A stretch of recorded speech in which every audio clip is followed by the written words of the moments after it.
మన ప్రభువును రక్షకుడైన యేసుక్రీస్తు నామములో శుభాభివందనములు. పరిశుద్ధ గ్రంథములో నుండి నూతన నిబంధనలో నుండి మనము నేర్చుకుందాము. ఆత్మయే జీవింపచేయనది, శరీరము కేవలము నిష్ప్రయోజనము.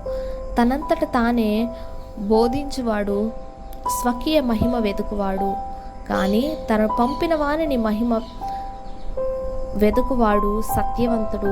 ఆయన యందు ఏ దుర్నీతి లేదు. నా యందు విశ్వాసం ఉంచువాడెవడో వాని కడుపులో నుండి జీవజల నదులు పారును.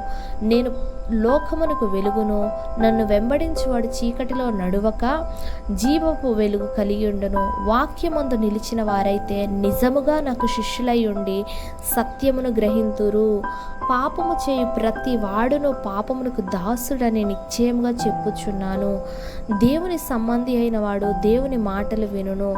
ఎవడైనను దైవభక్తి పరుడై ఉండి ఆయన చిత్తము చొప్పున జరిగించిన యెడల ఆయన వాని మనవి ఆలకించును. నేనే ద్వారమును. నా ద్వారా ఎవడైనను లోపలికి ప్రవేశించిన ఎడల వాడు రక్షింపబడును. నా యందు విశ్వాసముంచువాడు చనిపోయినను బ్రతుకును.